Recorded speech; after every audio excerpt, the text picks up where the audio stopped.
Hey guys, first of all, I want to apologize for the quality of this video. No, it's not that great, but oh well, that's a webcam for you.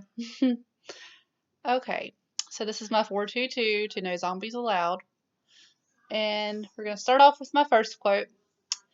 What many of us do when we turn on the TV is turn off our brains. We don't really think about what it is we're watching and why.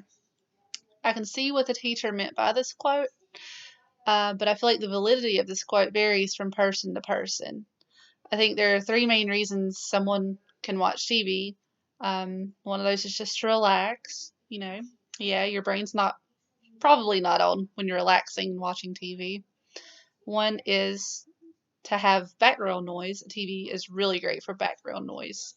And again, your brain's probably not really too focused on the TV when that's going on. But the third one is people watch documentaries and educational videos, and obviously your brain's going to be turned on for that.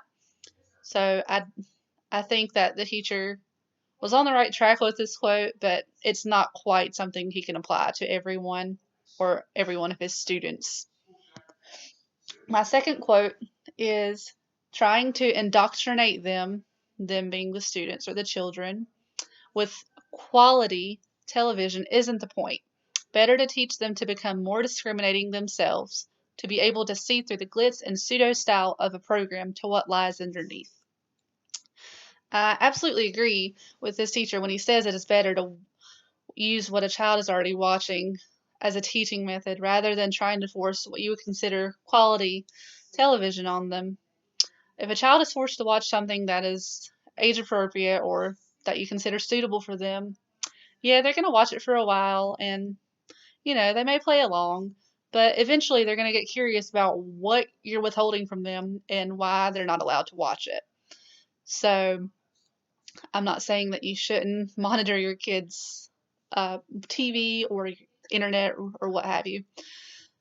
But I think once a child is inevitably exposed to something that's not appropriate to them, you should talk to them and ask them, "Hey, why are you watching this? What makes you like it? Have you really listened to the lyrics, or do you realize what they're really saying or what the TV is trying to tell you?" And then maybe they'll figure out that, hey, I don't really like this as much as I thought I did when I wasn't really thinking too hard about it. Um, I think that was a really good quote. The third quote I used was, "But I knew I couldn't fight students' disengagement by creating slogans that forbade it, and I couldn't make students think simply by telling them it was required. I had to find ways to engage them." Well, yeah, I obviously agree with this quote. You can't force students to learn something they don't want to learn.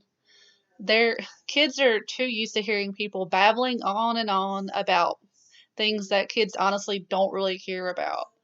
Um, it's kind of like Charlie Brown and the teacher at the in the classroom, like wah wah wah. That's what kids are hearing when you're not trying to engage them and make things relatable to them. Um, in order for them to fully grasp the content of a subject you're trying to get across, you have to make it relatable, which is why I think it was great that the teacher had the students dissect TV shows and write letters to the networks expressing their concerns about the TV shows once they realized, hey, wow, this is really offensive to me, or this isn't right. Um, and the last quote I used is, "Learning to view TV and other media more critically helps combat feelings of powerlessness and marginalization. It provokes them to use their brains to think." I agree with the idea that viewing TV and media more critically is very thought provoking, but I'm not sure how I feel about it combating feelings of powerlessness and marginalization. I think different students will react in different ways if they were to dissect a song or a TV show. Some students could watch a TV show and realize, hey, that's really offensive to my ethnicity or to my um, social status or my social class, and they could get really disencouraged about that. And not really try to do much about it.